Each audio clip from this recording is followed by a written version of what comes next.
아합이라는 인물에 관한 기록에서 다른 왕들과는 달리요, 조금 상당히 긴 에피소드가 지금 등장하고 있는 것을 우리는 마주하고 있죠. 이 에피소드가 보여주는 중요한 내용은 아합과 이 선지자의 관계를 기본적으로는 보여줍니다. 하나님께서 선지자를 통해서 아합에게 하나님의 뜻을 전달하거나 아합은 선지자를 통해서 하나님의 뜻이 무엇인지를 묻게 되어지는 과정을 반복적으로 보여주고 있거든요. 그런데 이러한 아합의 통치 과정에서 선지자보다 훨씬 더 실질적으로 아합에게 영향력을 끼친 사람이 있는데, 그 사람이 바로 그의 아내인 이세벨입니다. 선지자 엘리야의 어떤 가뭄의 선언으로 시작된 3년의 기간 동안 이세벨은 여호와의 선지자들을 죽였다라고 하는 기록이 동시에 등장하고 있고요.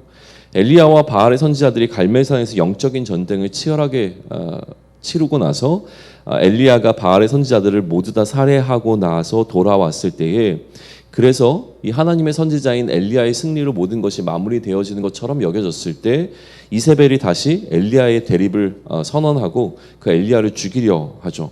결국 지금 아합의 스토리의 핵심은 무엇이냐면, 하나님께서 선지자를 통하여 그 방향성을 알려줄 때에 오히려 아합은 그의 아내로 인하여서 굉장히 충동되어지고 그의 통치의 방향성을 또 되바꾸고 있는 장면을 계속 보여준다라고 하는 거예요. 아합의 통치에 있어서 선지자와 이세벨의 영향력이라고 하는 것은 굉장히 컸다라고 하는 사실을 알 수가 있습니다. 단순히 아합만의 문제는 아니었을 거라는 생각을 우리는 해볼 수 있습니다. 어떠한 왕이든지 간에 그 왕이 하나님의 방식으로 통치함에 있어서 무언가 그 통치를 막아서게 되어지는 이유들이 있었을 텐데, 아합에게는 그 이유가 바로 이세벨이었다라고 하는 사실이죠. 아합의 통치식에 있었던 중요한 사건들 몇 가지를 기록하면서 선지자와 이세벨이 아합의 통치에 끼친 영향이 어떠했는가라고 하는 사실을 이 열왕기 기자는 명확하게 좀 우리에게 보여주겠다는 생각을 하게 되어집니다. 아합이 결정을 뒤바꾸는 중요한 순간들마다 선지자가 있거나 혹은 이세벨이 있는 것으로 우리는 보게 되는 것이죠.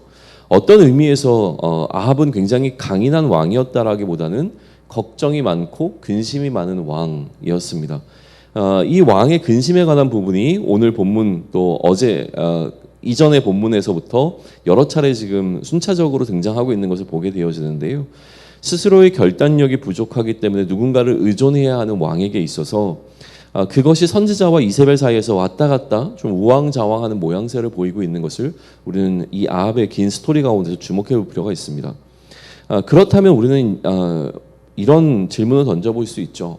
아합은 왜 이처럼 양쪽을 왔다 갔다 할 수밖에 없었는가라고 하는 질문이에요. 베나닷을 죽이지 않고 용서했던 사건으로 다시 한번 돌아가 보시죠. 명확하게 밝히고 있지는 않지만 그 문맥 속에서 우리가 느낄 수 있는 것은 무엇이냐면, 왜 갑자기 아합이 베나닷을 용서했는가 라고 하는 것보다 그 용서를 통해서 이루어지게 된 결과물이 무엇인가라고 하는 사실을 열왕기서 기자는 우리에게 알려주는데, 이 베나닷의 용서함으로 인하여서 아합에게 잃어버렸던 성읍들을 되찾게 되어지는 이득이 돌아왔다고 하는 사실을 우리는 보면서, 나름대로 이러한 베나닷을 용서하는 과정 가운데 아합이 무언가 그것으로 인하여서 얻게 된 이득이 있었다라고 하는 것을 좀 짚어보았고요. 그로 인하여서 선지자의 책망이 아합에게 임했고, 이 책망으로 인하여서 아합은 근심하게 되는 과정을 보게 되었던 겁니다. 또 다른 이슈는 오늘 죽이지 않았던 것이 아니라 죽이지 않아야 하는 나봇을 죽인 사건이 등장하고 있다고 하는 것이죠. 오히려 죽여야 하는 베나닷을 용서했던 것과 마찬가지로 이번에는 나봇을 죽여버린 어떤 상황이 등장하게 되어지는데, 정반대의 사건이 등장하고 있는 것이죠. 그러면 왜 죽였는가라고 하는 것이죠. 포도원을 취하기 위해서였습니다.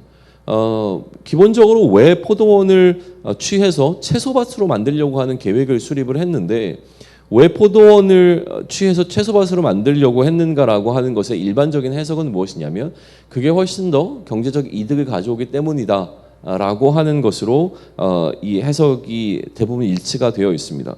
그러니까 이러한 어떤 과정을 경제적인 논리로 바라보게 되어진다면, 아합은 그가 통치하는 과정에 있어서 하나님인가, 하나님의 말씀을 전하는 선지자인가, 혹은 그의 아내 이세벨인가가 중요한 것보다 어느 것이 훨씬 더 자신에게 이득이 되어지고 이것이 경제적 논리에서 수익을 내는가라고 하는 부분에 더 집중하고 있는 것처럼 보여진다라고 하는 거예요. 그리고 하나님께서는 이러한 아합의 태도에 대해서 한마디로 무엇이라고 얘기냐면 자신을 파는 행위다라고 이제 평가를 하신다는 거예요. 자기를 팔아 이처럼 우상을 섬기고 있는 아합의 이 모습을 지적하고 고발하고 있는 것이죠. 그러면 오늘 우리는 우리를 이러한 관점에서 다시 한번 돌아볼 수 있지 않을까라는 생각을 합니다. 하나님을 섬기고 하나님을 사랑하고 하나님의 사람으로 오늘도 우리는 살아갈 것이 너무나 분명합니다. 그러나 오늘을 살아가는 우리들의 마음 가운데 여전히 하나님과 또 세상 가운데서 갈팡질팡하고 있는 우리의 모습을 발견하는 것은 그렇게 어렵지 않다라고 하는 것이죠. 선지자와 이세벨 사이에서 갈등하고 있었던 아합의 모습이 여전히 내 마음 가운데도 존재하고 있다라고 하는 사실을 우리는 돌이켜 보면서 그러면 내 마음을 흔들리게 하는 것이 과연 무엇인가라고 질문을 던졌을 때 우리는 아합과 다르지 않은 결과를 맞이할지 모릅니다. 결국은 나에게 이득이 되는 방향으로 내 눈에 보기 좋은 방향으로 결정을 하게 되어지는 것이죠. 나를 너무나 사랑하기에 나를 스스로 사랑할 수 있는 방식이라고 내가 선택하게 되는 것을 생각하며 하나님의 말씀과 세상의 질서 가운데서 여전히 우왕좌왕하고 있는 우리의 모습을 발견할 때에 우리의 삶의 기준이 무엇이 되어야 하는가라고 하는 부분을 다시 한번 오늘 말씀을 통해서 되짚어 볼 수 있는 시간을 갖기를 원합니다. 그것이 내 눈에 보기에 선한 것이 아니라 하나님의 말씀 앞에 분명한 기준을 세우고 우리의 마음의 중심이 흔들리지 않았으면 좋겠습니다. 그래서 하나님께서 우리에게 허락하신 그 말씀의 기준 앞에서 좌로나 우로나 치우치지 아니하고 우리가 걸어야 가야 할 길을 또 우리가 맡아서 행해야 하는 그 다스림의 여정을 굳건하게 걸어갈 수 있는 저와 여러분이 되기를 축원합니다. 아멘.